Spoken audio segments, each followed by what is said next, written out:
champion here in the group stage, but still definitely very, very strong. And taking it away from PowerOfEvil makes some sense. This guy did like to do some pretty crazy stuff with the old Orianna, probably closer to when he was actually a part of Unicorns of Love himself. PowerOfEvil been playing for a very, very long time. In fact, my very first cast overseas was Unicorns of Love in a promotion tournament. It was back with, you know, Vizicachi on the squad, PowerOfEvil there in the mid lane, Spawn and I in a different country. And now we've come a very, very long way. And he is on the other side of the coin. AHaHaCiK is going to be locking in the Graves as the Ornn is taken away as well. UOL are getting basically everything that they want. And there's an Electric Bear, Crocodile, and Syndra combination on the side of FlyQuest. LS, I know that you've been wanting to talk for a little while, but I didn't know how many good things that you'd have to say. So let's focus on UOL's side of the draft. Well, I like how you already know, Atlas. The amount of scaling on Unicorns of Love is very scary right now, and Ornn very good against breaking Syndra if she's going to be the only isolated long-range champion that FlyQuest are going to have on their team. The other thing that is perplexing me is Renekton just got counterpicked. We'll see if Solo can manage to overcome the matchup or just win it. As later in the mid-game, late-game, Ornn is just going to be a complete monster. He's not going to be movable. Graves is a vacuum answer to Volibear, so it's interesting to see that Santorin wanted the matchup. Syndra coming in as well, knowing that it's Orianna, but Orianna could be pivoted away somewhere. Yeah. We've seen Unicorns of Love do some crazy stuff. Twitch and Ezreal now. Well, so far at Worlds, I mean, Orianna's lost games in the mid lane. She hasn't lost in the bottom lane. She is 100% win rate, LS. Bottom lane, Orianna, I believe it was Gadget that did it as well, because he is, of course, the guy that does like the awesome dudes there towards the bottom side of the map. Shout out for Papa for coining that particular title. As Twitch going to be banned away, of course. Very, very powerful here. See exactly where the minds of FlyQuest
game and late game need no introduction with Ornn on the team, and just the cohesion that their team comp has. So Flyfold, this is going to be pretty interesting because, again, onus on FlyQuest to try to do things in the early and mid game. A lot of that is, like you said, going to be initiated through PowerOfEvil. He's the one that needs to get things going. If Solo can get some sort of an advantage early on, that's going to be pretty big as well, because it's not something that you would entirely expect.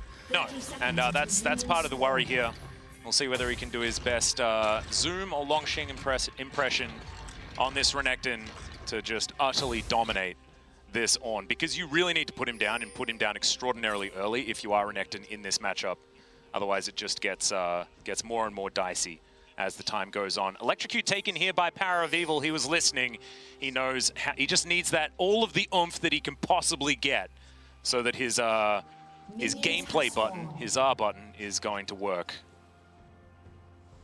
Well, nothing too chaotic unfolding super early on by either party. No, a little bit calm. IgNar, of course, he's no stranger to us. Of course, played in the LCK for quite some time on a team that you're quite familiar with, LS, while he was over here. But he loves Engage. We saw him hovering the Lux, and I actually don't mind that he switched over to the Rakan, even if it's thematically wrong. I just feel like IgNar, like Mark, is one of those let's go in type players, and if he's not on one of those, does look a little bit worse for wear. So see what he's going to be able to do here with WildTurtle on his Misfortune. They are going to have some control if they can set things up for Santorin. But man, there is just... Fly needs to do so many things, and they need to do them so quickly here in this game. And, I mean, PowerOfEvil's doing a really good job so far here in mid lane. Quite a very large HP difference. And also, Nomanz, he's already chewed through 2 of his corrupting potions. Yeah, and the health lead is still just as high, so... Absolutely fantastic stuff here from PoE. As Solo just shoving in. And Boss, you know, is down a little bit on health, but we'll just have to see how this lane is going to continue to develop. Because we've seen it go completely wrong for Renektons and the other way around, if you're talking about play-ins. So just have to bide our time, see how this one's going to go as Santorin. On his red buff here, he'll clear that one out and get to work on the rest of the map. And Graves just going on for the full clear. He knows that Volibear can't really compete with him in the early stages. Nothing to really be afraid of. Santorin, he's looking for some sort of a gank here, and Nomanz doesn't have teleport. If he dies, this is bad. This might be the cheese we're looking for. The stun comes down after the flash, as that was just the edge of the orb. Scat of the week working out very, very nicely here for PowerOfEvil, who's now going to position himself well past his minions and try and deny Nomanz. Now an Orianna without a flash, that is bad. But an AHaHaCiK comes on in. There are a lot of minions here, but an AHaHaCiK's going to flash immediately after PowerOfEvil. Great scat of the week, not going to get a stun. But Graves doesn't have quick draw and isn't going to be able to continue that one. But there are no summoner spells here in this mid lane that are going to do anything in a fight. And this is actually disastrous for Unicorn's Love, because Volibear was able to get the left side Scuttle Crab, and then because of the priority down in bottom lane, given the nature of the Rakan Misfortune versus Senna Tahm Kench matchup, they're able to rotate and deny the right side Scuttle Capture. And so, even though Graves had gone for a full clear, and Volibear didn't get all of his camps, picks up the 2 Scuttle Crabs, and that offsets everything and actually puts Santorin ahead. Yeah. Speaking of being ahead, Boss is doing a great job here towards this top side, as AHaHaCiK is going to turn up, see what he can get done on his phase rush Graves. It's going to be spotted pretty quickly, as Solo now might be in trouble. There's the flash, but it's not going to get him far enough, and First Blood is so easily gifted over to the Pineapple. And Boss getting an assist early on, getting that kind of pressure relief, it's really big for him. And Solo, I mean, his lane was in a bit of an awkward spot. Yeah, it felt like a little bit of desperation, right? Wanting to try and get that wave crashed in so that he can continue trying to deny as much as possible against Boss. But you can see in those CS numbers, it did not work out. You got a teleport advantage now for Boss. He's got 4 minions in the lead, and he'll get back to lane with some decent stuff here as well. Remember, no flashes here in this mid lane as Nomanz chasing after Santorin here as AHaHaCiK going to come in. That's a great smoke screen, but PowerOfEvil says goodbye to Orianna. And that's going to be a kill back here for FlyQuest. They're still in the game. Yeah, that's a very important kill as well. PowerOfEvil now puts himself on the board. His lane was in a fantastic position. He had so much CS coming in. And Nomanz, he's going for the Tear of the Goddess. So it's going to be the Seraph's Embrace most likely into the Rabadon's Death Cap so that he can get the Death Crown from Ornn. Well, AHaHaCiK is going to continue his assault on the map. As, it's a great double up there on the Gadget. Does do a fair bit of damage out of WildTurtle. AHaHaCiK decides he's not going to be able to quite make it in there, but now Santos Does get the tongue lash, but otherwise not too much more is going to come out, and it's just another 6 saying, give me some of that experience. As Gadget does land a decent snare. Good knockup from IgNar, though. Does do a bit of a chunk over to Gadget. Manages to actually buy a lot of time, though, because now the next bot wave is already here, and this isn't a cannon. So in Gadget and Santa's recall, you can see Santa's, he switches to teleport because he needs to TP down back into bottom to try to maintain the freeze. Otherwise, WildTurtle and IgNar, they would crash this wave and then pull it. Here we go. Yeah, boss, gonna have to flash to get out of the way, and he is going to keep himself alive. Santos is in here. And he's got the unsealed spellbook. He'll be absolutely fine. As now Solo just gonna be taken out. Didn't really want to be there. He was in between the wrong turrets. And Santos just going to get himself back down towards that bottom side, just going to waddle his way down there, and that's why you take Unsealed Spellbook, because it means the frog is well and truly unclogged. Yeah, and meanwhile, Graves, he's just getting to invade Santorin's red side jungle. IgNar going to try to interrupt it a little bit. Yeah, it's a really good quick draw to get AHaHaCiK out of the way. He focuses on the monsters. Doesn't want to be killing Rakans here at this point in time. Now some Honeyfruit going to be taken down as well. It's all about PvE here as PowerOfEvil gets a fair bit of damage there onto Nomanz. 1-0-0 now for the Syndra. Is North America's hope in a European mid laner once again here in this game, as his Syndra is going to have so much stacked on her shoulders. And WildTurtle and IgNar right now, they do have a pretty comfortable CS advantage. Oh god. Down in bottom. So Solo's ahead in farm. Yes. That is definitely good news, but he's not winning trades anymore on this Renekton. And it's probably all over. I would be very surprised to see if he ever regains footing in this game. WildTurtle going to get exhausted. That's very important, as that bullet time would have killed. But Santos once again going to be able to survive, gets himself out of the way. Gadget now safely underneath his turret, and does have the heals here for the Tahm Kench.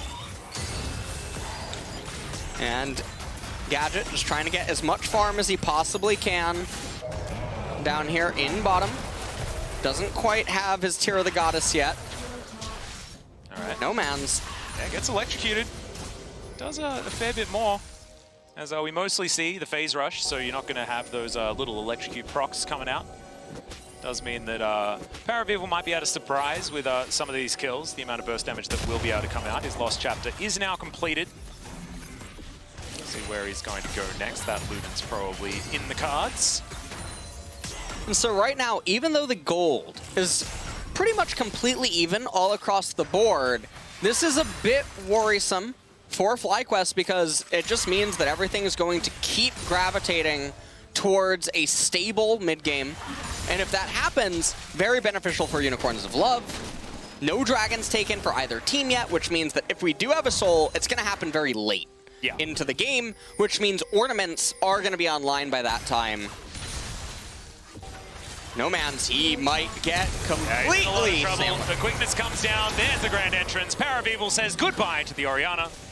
The Clockwork Orbsmith is taken off the rift. And FlyQuest will now back away, looking for even more as AHaHaCiK through here, just clearing out vision where he can, but not going to be able to grab that ward. And it looks like Shelly's going to be next on the menu. Santorin going to pick up the Herald with his teammates, it seems. No one's really rotating. I'm actually a little surprised that WildTurtle's coming over here. Yeah. Well, they just want to try and get as many kills as they can. As in goes IgNar, good knock up there, but the Devour is in.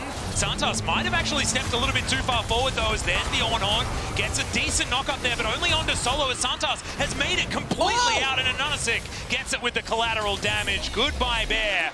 And it is going to be FlyQuest taking down the Rift Herald, so there's at least that. They'll get some plate gold for it, but I don't know whether Santorin needed to die there. So the thing about this as well is that it's not just that Unicorns of Love gets the kill, they also get 2 minion waves on Gadget that WildTurtle misses out on, and Gadget's going to get a turret plate.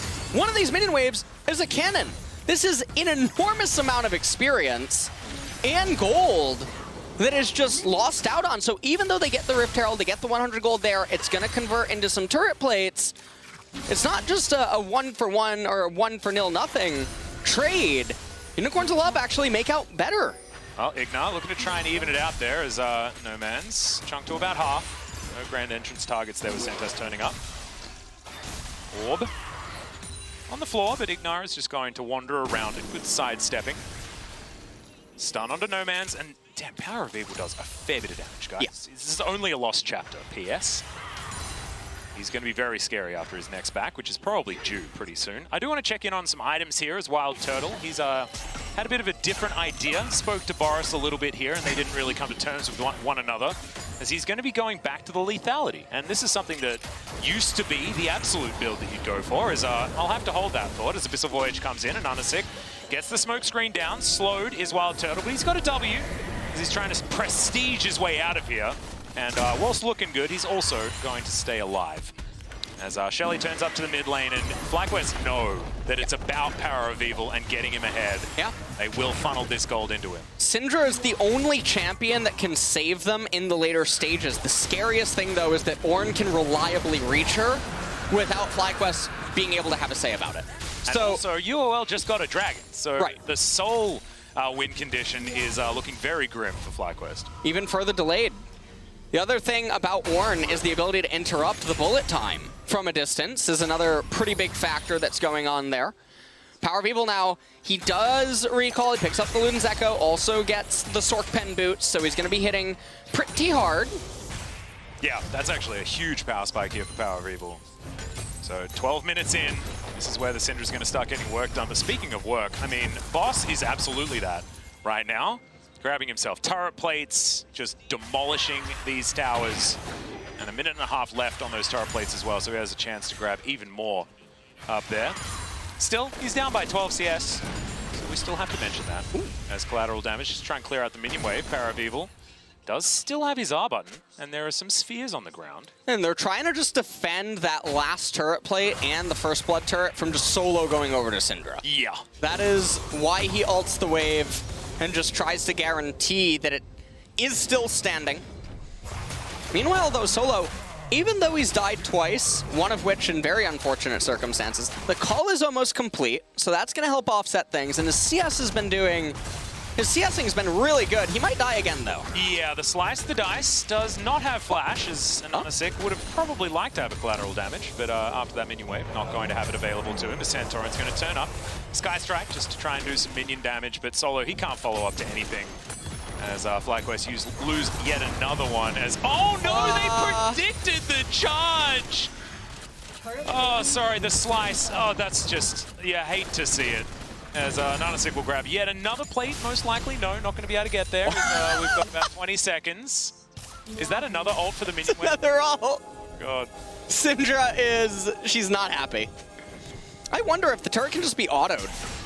I'm really curious what the HP on it is, because it might just be worth taking 2 turret shots to get it.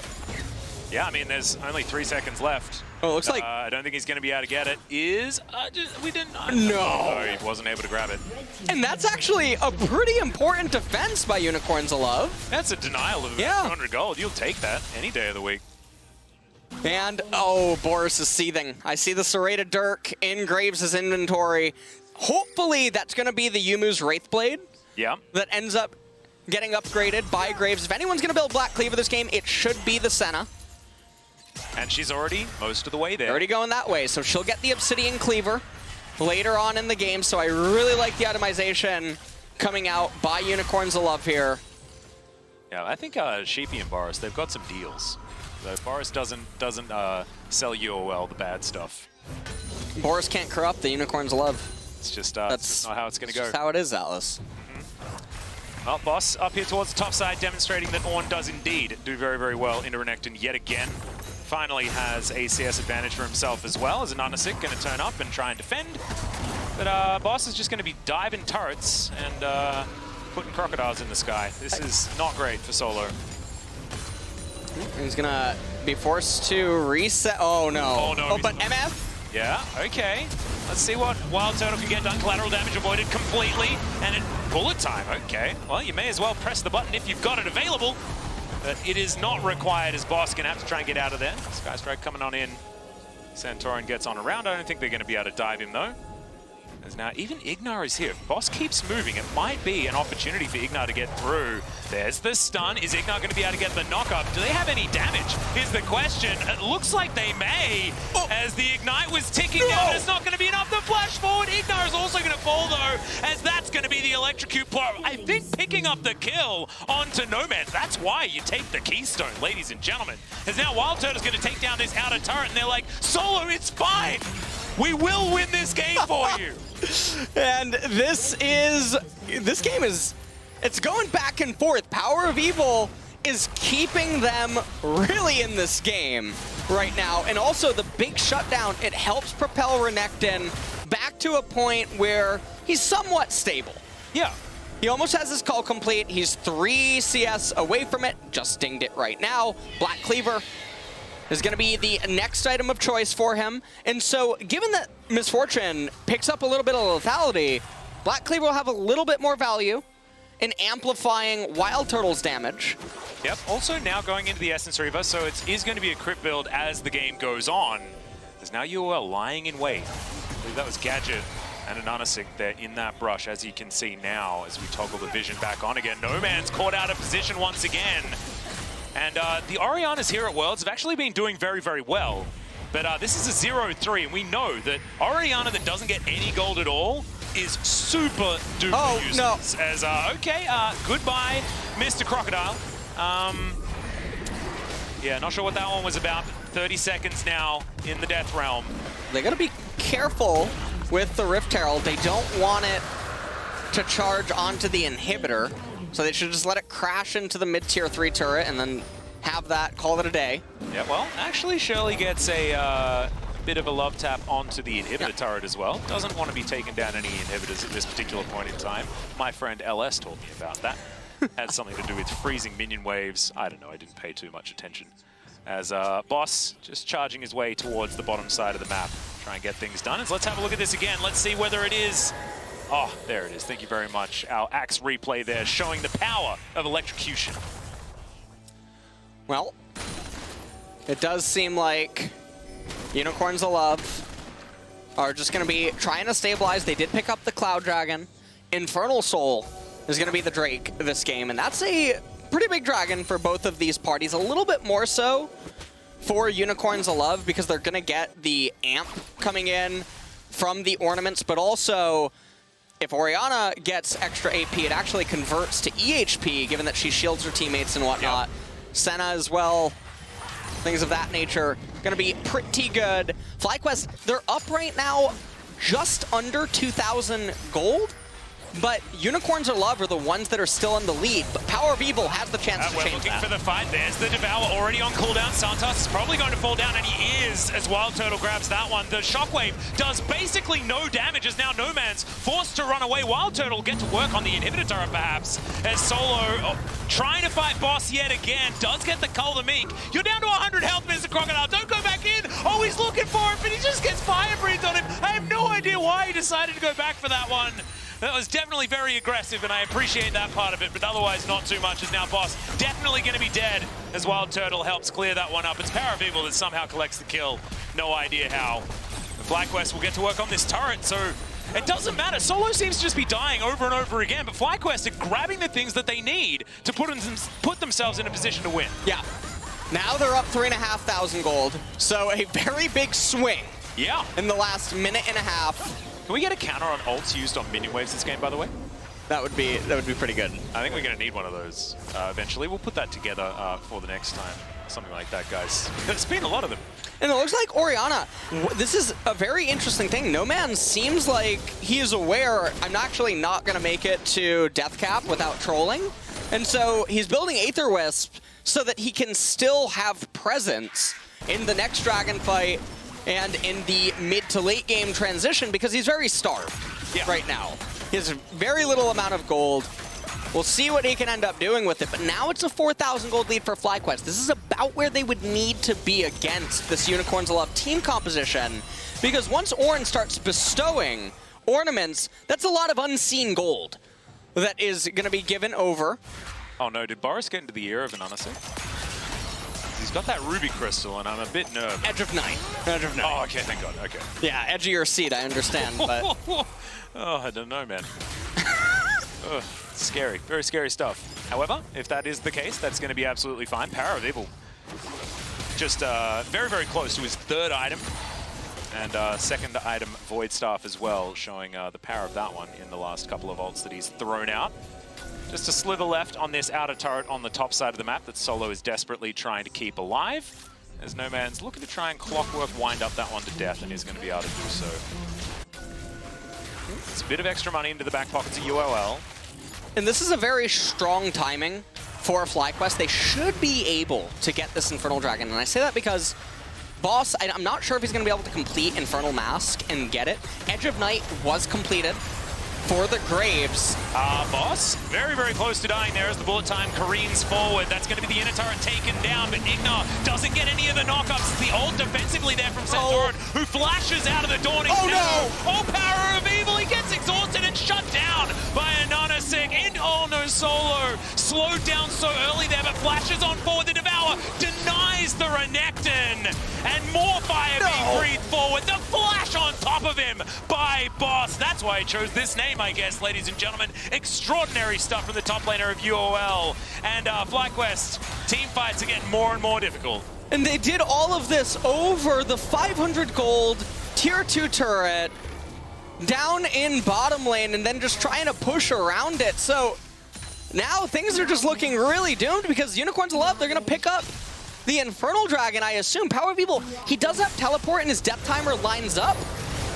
So they're shoving right around here. Ultimate comes out, Santorin trying to disengage PowerOfEvil, no flash. They get onto him with the exhaust, so the unleashed power not able to do enough. Renekton comes in. Santos is an absolute god, by the way. Just saving everyone at every turn. Oh. Exactly right, LS. It's feeling like we're getting towards the end times. Even if FlyQuest still have a gold lead, that'll fib to you. Because you can see these ornaments. I believe Captain Flowers stated the statistical advantage that you pick up in terms of gold lead with the 2 items that have been upgraded on Boss, and it's to the tune of approximately 5,000. So there's your gold lead right there, ladies and gentlemen. Bramblevest also fantastic on this Ornn. Boss, level 14 now, so he's able to start bestowing items, and so probably going to be the Obsidian Cleaver first on Senna to get upgraded. We do see that Graves is also going for the Black Cleaver. He has that Phage, and he also has Edge of Night already. So it's not going to be the Yumu's Wraithblade that gets picked up, even though there's no armor on the enemy team. And so that's not there, not present. Yeah, so the Edge of Night was there, so that was a thumbs up. Yep. And the Black Cleaver comes in immediately afterwards, so that's a bit of a thumb. Only resist Boris for so long. I mean, at least the thumb is halfway in between or something like that, so that's better than very. It will make him beefier. It'll make it harder for Syndra to get the threshold and execute him. Yep. It'll give him a little bit more survivability. And that does help against a very stifled Renekton, who is just so far behind this game. And again, as we mentioned earlier on, thematically has a really hard time conducting himself against this UOL team comp.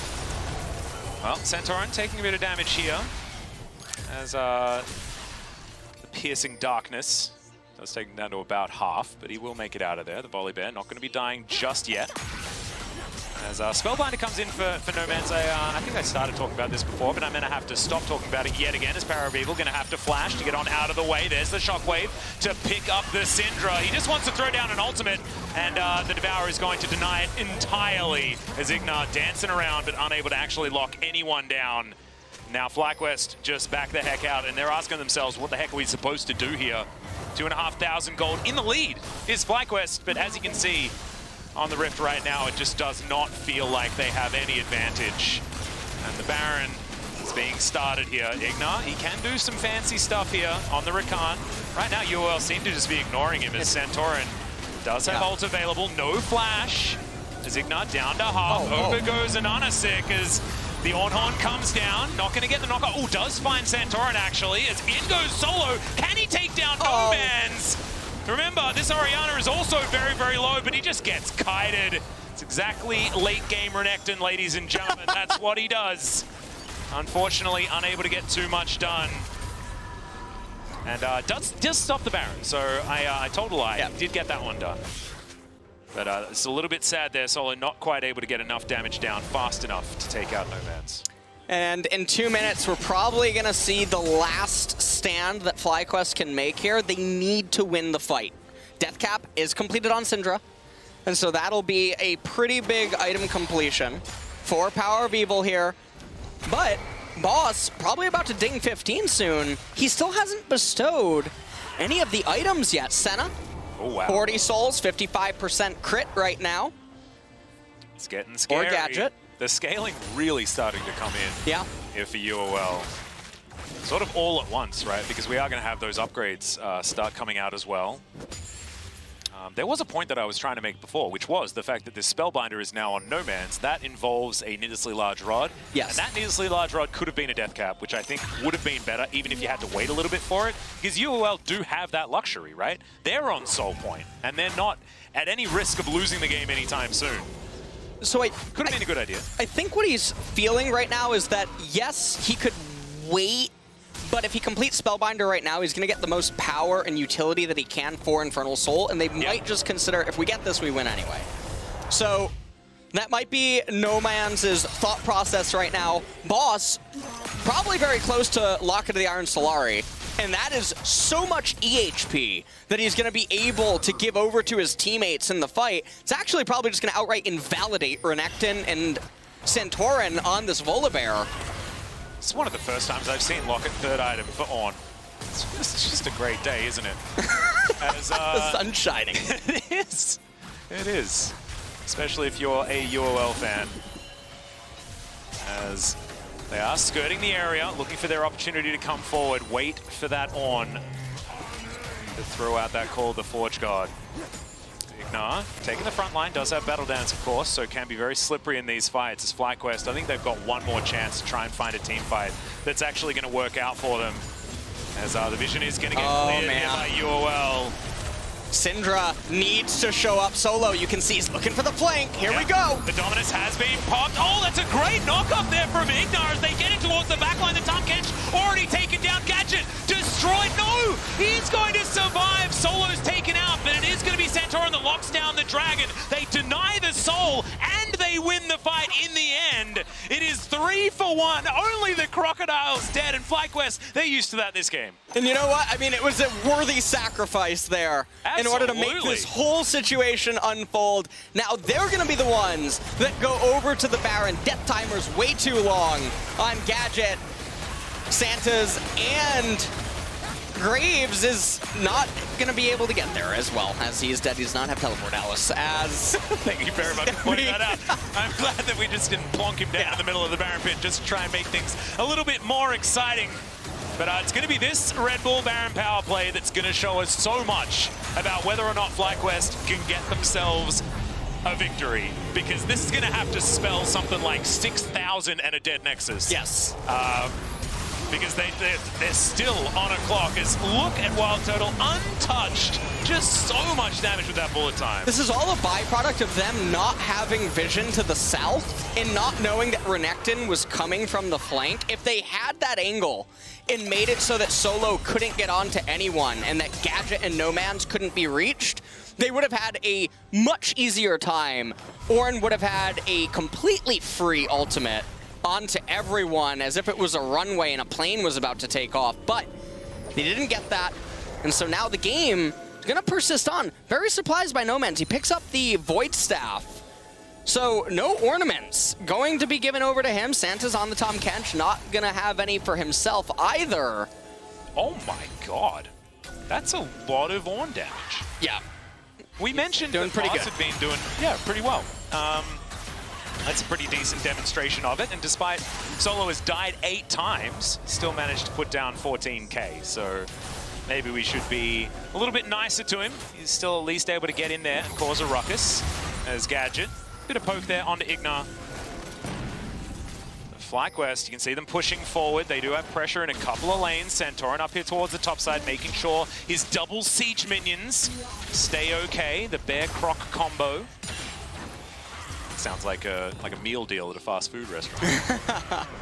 As Santorin wants to try and take down this bevy of wards he does have available to him. And AHaHaCiK not able to actually grab any sort of kill onto Solo here towards the top side. And FlyQuest are going to use that in order to take down this inhibitor turret in the mid lane. It had regened itself quite a lot, but not going to be regenning anything now that it is lying as rubble on the floor. And Solo going to utilize that one by taking down this inner turret. Okay, that's an Abyssal Voyage, and oh no, Solo in a bit of a rough spot, but does slice and dice, and FlyQuest get here to save their Crocodile. And Solo's just standing, look, he looks bewildered. It's like, oh, wait guys, I'm still here. Feels offended by their attempts. And just a slow and steady advancement here by FlyQuest. They played this last section of time, though, extraordinarily well. Yes. All of the pressure continues mounting. We mentioned the Red Bull Baron power play. That number needs to get high. It is currently at about 3,000. They want to break open this base. Great double stun there from PowerOfEvil. And they will take down this inhibitor. UOL feels like they're sweating for almost the first time this game, honestly. Yeah. This is probably the most stressful of a situation that they have been in. 1 minute's going to be that Infernal Dragon. Unicorns Love, I mean, they're not out of it yet. We're at 32 minutes. It's going to be 33 by the time that Dragon comes up. They have an Infernal themselves. Their champions are very, very strong. I'm not sure if Santorin is going to be able to get to that Locket of the Iron Solari by the time that fight takes place. So Graves going to be quite massive. I think he's going for Death Dance next. No, he picks up a stopwatch. So they're all in on this team fight. If they get the Infernal Soul, they will probably win. It's going to come down to Ornn versus Syndra. And it's going to be about who PowerOfEvil decides to remove from the Rift. It can be basically anyone. There's a 3-level gap, by the way, between the marksman. Gadget down 3 levels. WildTurtle. Against and his WildTurtle. Flame Horizon. Flame Horizon, yeah.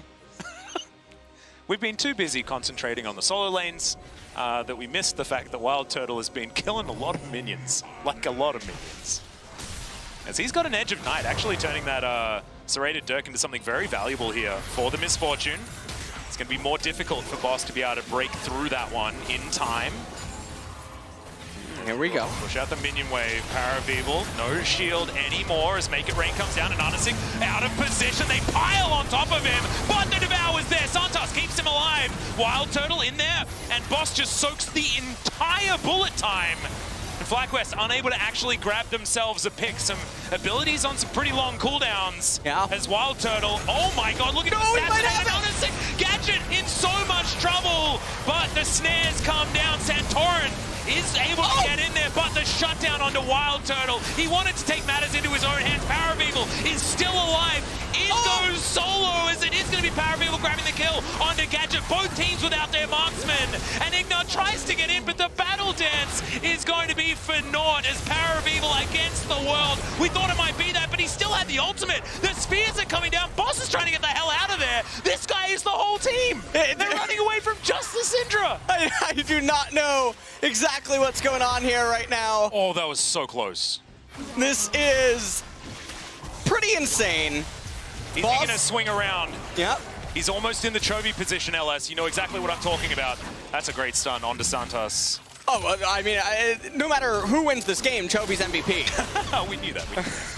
That's always how it is. Yeah. Going to be a little bit more awkward in our next game if top eSports are able to take it. Is not going to be able to grab that stun. PowerOfEvil, he's still at full health. Santorin's even getting some poke in there as Boss throws out the Ornn. Not going to land it the first time. There's the shockwave. PowerOfEvil might be out of position, but the Scatter the Weak is so damn good. Nomanz gets himself the Protect Shield, though. The teleport is going to come through. It's Solo to the rescue. But the double kill is going to still be there for Nomanz. He's the one trying to get himself some redemption as well. And Santos will make his way out, but it is going to be denied. It's 2 Infernal Drakes for FlyQuest. And this game is just out of control. And this is so chaotic between these two teams. And this is going to be yet another song and a dance. That is a lot of free gold in stats given over to FlyQuest by winning that Infernal 2. It's going to make them that much stronger for the next team fight. And also, the stopwatches have been used now by the carries on Unicorns of Love. They're not going to have that for the next team fight. But 10 stacks on the Darksteel, Nomanz might have Mage Eyes by the next team fight if he elects to purchase that. They're going to go for Baron. And I think they're going to be able to get it. 7 seconds on Syndra. Yep. Second Baron in the game, but the first one for UOL. Let's see whether they can lock this one down. It's FlyQuest. We've got teleports coming in, Abyssal Voyage to get Santos into position.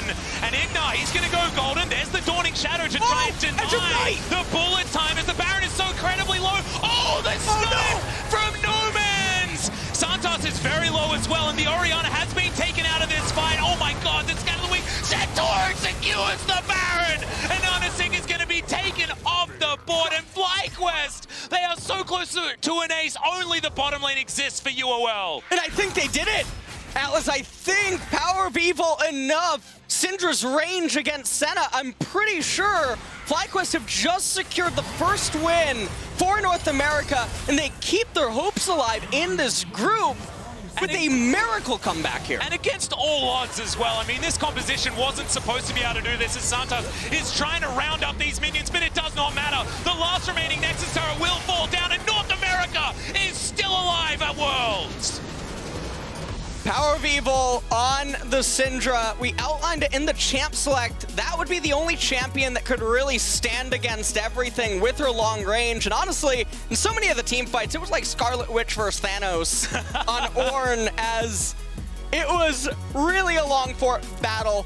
Solo, even though he had a very poor stat line, he actually played a pretty integral part in a lot of the key swinging fights inside of this game. He got the one flank at the first Infernal Soul fight, and then he provided more than enough control. He managed to bring down Gadgets as well, who misclicked on the Blast Cone right behind the blue buff. Ended up dying there to the Renekton.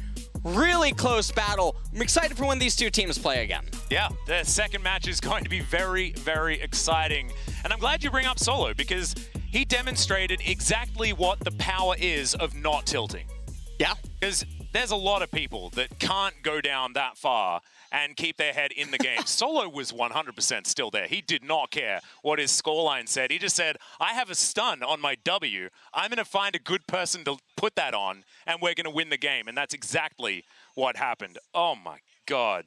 What an extraordinary game out of FlyQuest. And this is how we're going to be able to get North America their first victory. Like, I mean, Atlas, it was Chovy was MVP in this game. We'll see if he can be MVP in the next game, by the way. Well, I actually do have the Oppo player of the game, and unfortunately, it's not Chovy this time. It is, of course, PowerOfEvil on his extraordinary Syndra. He picked Electrocute, he got kills with Electrocute, and he was just absolutely fantastic to watch, often just taking the whole game into his own hands. Yeah, he put a clinic on, and he needed to do it. He showed up, and he delivered. Yeah, absolutely extraordinary stuff out of the FlyQuest mid laner.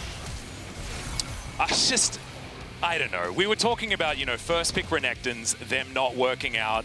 I mean, it didn't work out. The laning phase was terrible, right? It did not work at all. The Ornn was fantastic, and we get into a state of mind which is, well, I mean, this game should be in UOL's hands in the late game. And then there's just some North American magic that comes out towards the later stages with this extraordinary Syndra doing so much damage. And these last team fights, even especially Santorin, like, who was so quiet for most of the game, comes in, denies a Baron. Oh my goodness, it was just amazing. I really underestimated their ability to come back inside of that game, but it was very nice to watch. It was absolutely extraordinary, but ladies and gentlemen, it is time for a quick commercial break. When we return, we have the big one. It is Top versus DRX. Do not go anywhere.